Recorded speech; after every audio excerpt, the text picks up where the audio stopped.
Hello everyone. Now I am planning on making a tier list video, but I want to make a video explaining what certain tiers mean to me. As I mentioned in a previous video, we use terms like, trash tier, bottom tier, low tier, mid tier. We use these terms a lot, but we often don't really define what these mean.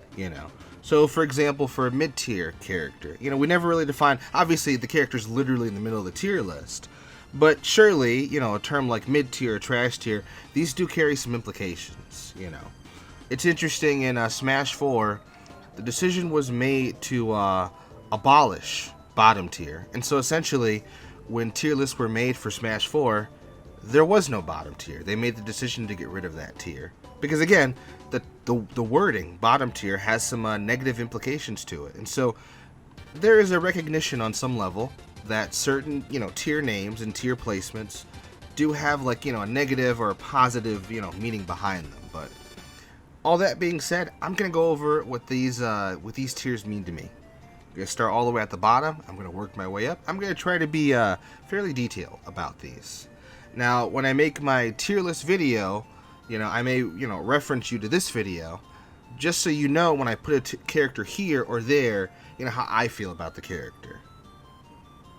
So without further ado, I'm going to go ahead and start with the bottom. I'm going to start with what to me is the worst tier and, has the worst connotation, the worst meaning behind it.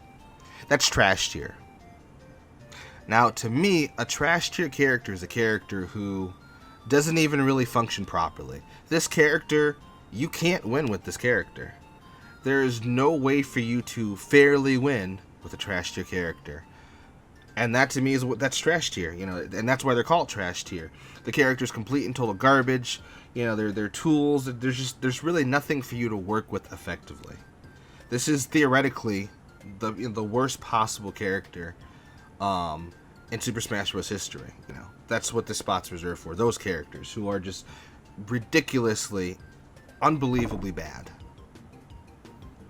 Now, next up is going to be bottom tier. Now, to me, the idea of a bottom tier is a character who is so bad that you have to outplay your opponent to win. Like, outplaying your opponent is mandatory.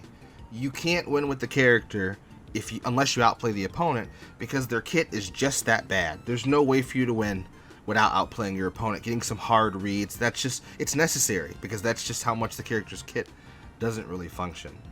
And there, I'm going to break it down. There are levels to it. There's, to me, there's, low bottom tier. That's a character who, you can outplay your opponent, but there's still a good chance you're going to lose because the character's kit's just that bad. Not quite trash tier, but almost trash tier. Then there's mid bottom tier. This is when you outplay your opponent, but there's at least like a 50% chance that you could lose anyways. About, 50-50. So, and then there's high bottom tier, where you outplay your opponent, you're getting hard reads and whatnot, you're playing, almost perfectly, but you still lose sometimes. Because again, the character's kit just doesn't function that well. And so to me, that's the idea of a bottom tier character. Again, it has a negative meaning for a reason. Now moving on to low tier. Now to me, the idea of a low tier is a character whose weaknesses clearly outweigh their strengths. Like, clearly for a low tier character, their weaknesses are more prominent than their strength. And so it's just a matter of, with high low tier, mid low tier, and low tier, it's a matter of how much that character's weaknesses outweigh their strengths. To me, a low tier character, like, bottom of low tier, that's a character who occasionally has to outplay their opponent. But otherwise, the character isn't quite so bad that they just don't function correctly and you have to outplay constantly. And so occasionally you have to outplay. The idea of a mid-low tier character is kind of similar. The idea is just, once in a blue moon, rarely, you may have to outplay your opponent because, like there's a move like Luigi's side B where there's a chance of it misfiring. Well, let's say a move that has like a 1 in 8 chance of failing. Well, then when it fails, you're going to have to outplay your opponent to survive. A situation like that. And then there's high-low tier. That's a character whose weaknesses somewhat outweigh their strengths, but the character's weaknesses are bad enough to put the character in low tier, but almost redeemable enough for the character to possibly be in low mid tier. Now, we've gone over low tier, we've gone over bottom tier, we've gone over trash tier. Now we're going to go over mid tier. Now, to me, the idea of a mid tier character is an idea of a balanced character. A mid tier character, to me, what that means is the character's strengths and weaknesses balance out. And so with high mid tier, mid tier, and low mid tier, these are all just scales of how much that balances out. But that to me is the idea of a mid tier. To me, a mid tier is a balanced character. Some other people might think of mid tier as a character who is just average, maybe plain. But that's my definition of a mid tier. The strengths and weaknesses balance out. Now, getting into specifics, the idea of a low mid tier to me is a character who their weaknesses slightly outweigh their strengths. A character I currently think of as low mid tier is Kirby in Smash Ultimate. Kirby's weaknesses do slightly outweigh his strengths, but thanks to all the patch buffs he's received, his strengths, while outweighed by his weaknesses, you can still work with the character. Now, to me, a mid tier character who's going to be right smack dab in the middle of the tier list. This is a character whose strengths and weaknesses, in my opinion, almost perfectly balance out. Two examples of mid tier characters to me is Little Mac and Donkey Kong in Smash Ultimate. The thing about Little Mac is Little Mac, very fast on the ground, has super armor on his smash attacks, good frame data, a good roll as far as I can tell. He has the gimmick of KO punch, but then, his grabs aren't very good, horrible aerial game, probably the worst recovery in Ultimate. And light, so he's going to die very early, and doesn't really have, any combo breakers. So to me, the character's insane strengths and insane weaknesses kind of balance out. Donkey Kong is kind of in a similar boat. Donkey Kong has intangibility on a lot of his moves. He has grab combos. He has a kill throw. He has his attacks just deal a lot of damage, a lot of knockback. He has good aerials, back air safe on shield and whatnot. But he also has probably the worst disadvantage state in the whole game, and one of the worst recoveries in the whole game. And so, the character's weaknesses and strengths, in my opinion, end up balancing out. And so they put the character, mid tier. Then there's high mid tier. High mid tier, to me, it's a character whose strengths slightly outweigh their weaknesses. And so for a high mid tier character, their strengths, you're going to notice that their strengths outweigh their weaknesses. However, their weaknesses are still prominent enough for it to still be a problem in certain matchups, So a character who has a good on-stage presence. It's a good on-stage presence, but then their off-stage presence, their recovery and whatnot's really bad. Something kind of similar to that. Again, their strengths do outweigh their weaknesses, but only slightly. Next up, we're going to go to high tier. A high tier to me is a character whose strengths clearly outweigh their weaknesses, to the point where they stay away from high mid tier and just jump straight into high tier. And so, each of these is just a measure of how much the character's strengths outweigh their weaknesses. For a low high tier character, their strengths somewhat outweigh their weaknesses, but still their weaknesses can be a problem in certain matchups or certain stages and whatnot. For a mid high tier, that's a character whose strengths, clearly outweigh their weaknesses. Their weaknesses do still matter though, just not as much as the low high tier and certainly not as much as the high mid tier. For a top of high tier character, that's a character whose strengths heavily outweigh their weaknesses.